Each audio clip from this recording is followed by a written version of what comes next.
भारत के थाने कम पड़ जाएंगे। इतने वकील 22 प्रतिज्ञाएं करेंगे कि वो उनके थाने कम पड़ जाएंगे, परंतु हमारी 22 प्रतिज्ञाएं कम नहीं पड़ेंगी। विष्णु के 9 अवतार हैं, तो आपको ये डिक्लेयर करना पड़ेगा कि ये धर्म परिवर्तन कैसे है।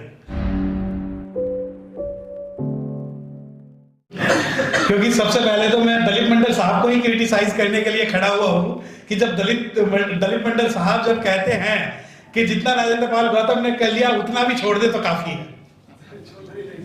नहीं छोड़ने देंगे, छोड़ना नहीं है, आगे बढ़ाना है। और उसी प्रकार बढ़ाना है कि जिस प्रकार बाबा साहब डॉक्टर भीमराव अम्बेडकर साहब जब कहते थे कि एक कारवां कम से कम पीछे नहीं जाइए तो रोक दे, पर यहां तो आपने जब इंटरेक्शन किया है तो ये वकीलों का इंटरेक्शन है अम्बेडकर साहब, ये कारवां आगे बढ़ेगा, वहीं नहीं रुकेगा। और अगर वकीलों ने भी एक कारवां रोक दिया तो ये जो आज हमने ऑर्गेनाइजेशन जो आज में हमने ये ऑर्गेनाइज किया वो नहीं करेंगे। और जब आज हम यहाँ इस प्रांगण में बैठे हुए हैं और मैं वकीलों की बात करूंगा तो मैं आश्वस्त करना चाहता हूं इस पूरे समाज को कि हर गली से राजेंद्र पाल गौतम निकलेगा, हर गली से। और जब कारवां आगे बढ़ाने की बात होगी तो मैं बताना चाहता हूं कि आप जब कहते हैं कि महकती रुख को गुलाब कर देंगे, कि महकती रुख को गुलाब कर देंगे, हम इस बार सबका हिसाब कर देंगे और रहने दे पैमाने के अंदर ही साकी, वरना एक बूंद से शहर का पानी खराब कर देंगे। तो ये तो जो एक बूंद चली, जब ये कहते हैं कि भैया ये तो अपना धर्म का जो है धर्म का प्रपंच चला रहे हैं, धर्म परिवर्तन करा रहे हैं। अरे भाई आपके लिए हो सकता है ये धर्म हो, मेरे लिए धम है। या तो आप ये डिक्लेयर कर दीजिए कि भगवान बुद्ध विष्णु के 9 अवतार नहीं है, और अगर आप ये मानते हैं कि भगवान बुद्ध विष्णु के 9 अवतार हैं तो आपको ये डिक्लेयर करना पड़ेगा कि ये धर्म परिवर्तन कैसे है। परंतु आप नहीं कर पाओगे, क्योंकि आज मैं इस मंच के माध्यम से कह रहा हूं कि मैं 33 करोड़ देवी देवता 27 भगवान और 9 अवतारों को नहीं मानूंगा। वो इसलिए भी नहीं मानूंगा क्योंकि बाबा साहब डॉक्टर भीमराव अम्बेडकर साहब जब 22 प्रतिज्ञाएं लेते हैं तो लोग सोचते हैं, अभी मैं रिसेंट में एक खबर पढ़ी थी, शायद राजेंद्र पाल गौतम भी इस बात से इत्तेफाक रखते हो, कि कुछ बुद्धिस्ट ऑर्गेनाइजेशन ने राजेंद्र पाल गौतम के खिलाफ जो है शिकायत दी है। अब वो ये बात तो नहीं लिखते कि वो बुद्धिस्ट जो ऑर्गेनाइजेशन है वो आरएसएस वाली है, बामसेफ वाली है, बाबा साहब वाली है। तो मैं उनको एक बात बता देना चाहता हूं, मेरी बात से बहुत से लोग हो सकता है असहमत हो, परंतु भगवान बुद्ध का रास्ता जो मैंने देखा वो बाबा साहब डॉक्टर भीमराव अम्बेडकर साहब की उंगली पकड़कर देखा। तो इसलिए ना तो मैं हीनयानी हूं, ना मैं महायानी हूं, मैं भीमयानी हूं। और मैं वो भीमयानी हूं जो 22 प्रतिज्ञाओं की बात करेगा, त्रिशरण की बात करेगा, पंचशील की बात करेगा और बाबा साहब डॉक्टर भीमराव अम्बेडकर साहब के सपनों को आगे बढ़ाएगा। सवाल होता है कि फ्रीडम ऑफ चॉइस, जैसे कि आज का हमारा टॉपिक है कि फ्रीडम ऑफ चॉइस और फ्रीडम ऑफ स्पीच। मैं बड़ा कंफ्यूज हो गया जब ये टॉपिक टाइटल इन्होंने बनाया क्या फ्रीडम ऑफ चॉइस, मैंने इन्होंने गलती कर दी, फ्रीडम ऑफ स्पीच लिखना था, फ्रीडम ऑफ चॉइस लिख दिया।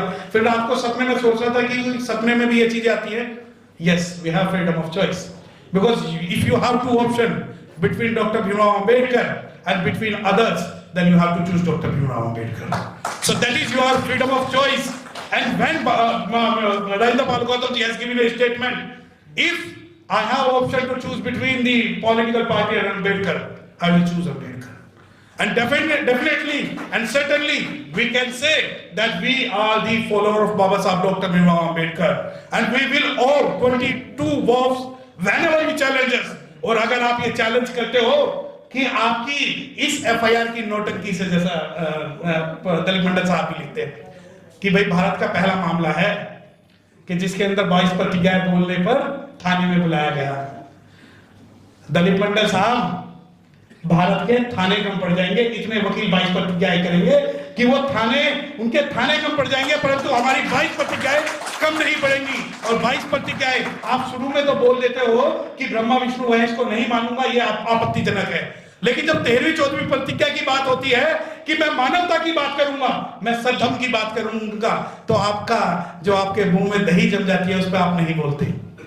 वो आप इसलिए भी नहीं बोलते क्योंकि आपको पता है कि आपकी रगों में गुलामी है। बाबा साहब डॉक्टर भीमराव अम्बेडकर साहब तो अकेले थे जब 14 अक्टूबर 1956 को उन्होंने इनकी चूल्हे हिला दी थी। आज तो फिर भी हम करोड़ों हैं और उनकी चूल्हे नहीं, हम रिश्ते नाबूद इन्हें कर देंगे अगर हमें ये छेड़ते हैं। और मंत्री पद, मैं मंत्री जी से डायरेक्ट इनडायरेक्टली एक बात कहना चाहता हूं, आप थोड़ा और आगे बढ़िए, आप थोड़ा और आगे बढ़िए, फिर देखते हैं कि जो ये हवा है कि किस ओर चलती है। क्योंकि अगर हम आज यहाँ पर आए हैं तो इस वजह से आए हैं कि एक दुष्यंत का एक शेर है कि दुष्यंत का एक शेर है कि हो गई है पीर पर्वत सी पिघलनी चाहिए, कि हो गई है पीर पर्वत सी पिघलनी चाहिए, और आज फिर इस हिमालय से गंगा निकलनी चाहिए। और आज ये दीवार पर दो की तरह हिलने लगी, शर्त लेकिन ये थी कि बुनियाद हिलनी चाहिए। और सिर्फ हंगामा खड़ा करना मेरा मकसद नहीं, सिर्फ हंगामा खड़ा करना मेरा मकसद नहीं, सारी कोशिश ये है कि सूरत बदलनी चाहिए। और हो कहीं भी आग तो ये आग लगनी चाहिए, हो कहीं भी आग तो ये आग लगनी चाहिए। और जो ये आग इस बार 14 अक्टूबर को लगी है 2022 में, मैं चाहता हूं कि ये 2024 के अंदर जब इलेक्शन हो, ये आग दिल्ली ही नहीं भारत के हर कोने में दिखनी चाहिए। और न केवल भारत में, जब आप कहते हैं कि बुद्धिज्म की 41-42 कंट्रियां हैं, उन 41-42 कंट्रियों में हमारी आवाज उठनी चाहिए कि हम वो लोग हैं जो कुर्बानी देना चाहते हैं, परंतु अगर ये सोचते हैं कि ये इस कम्युनिटी के लॉयर्स और इस कम्युनिटी के सामाजिक आंदोलनकारी कायर हैं, तो हम कायर नहीं है। जब बात होती है कि बाबा साहब डॉक्टर भीमराव अम्बेडकर सपनों का भारत बनाना है, तो बाबा साहब डॉक्टर भीमराव अम्बेडकर सपनों का भारत सिर्फ बाबा साहब की फोटो लगाने से नहीं बनेगा, वो बनेगा तो 22 प्रतिज्ञाओं से बनेगा। अगर Buddhism is complete without the Ambedkarism, Buddhism is complete without the Ambedkarism, but Ambedkarism is incomplete without the Buddhism.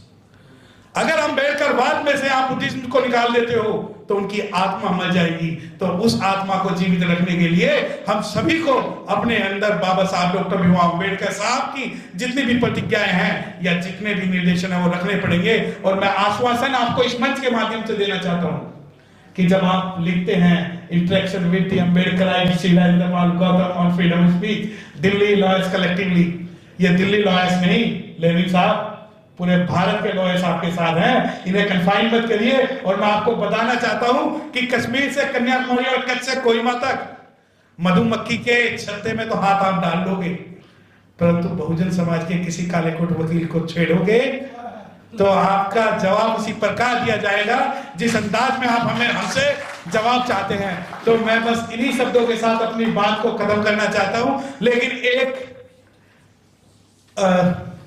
एक निवेदन है, सिर्फ एक नारा, जय जय जय जय जय भीम, और जय भीम, नमो बुद्धाय, जय भीम। खबरों में बने रहने के लिए फोरम 4 को सब्सक्राइब करें और नोटिफिकेशन पाने के लिए बेल आइकन दबाएं।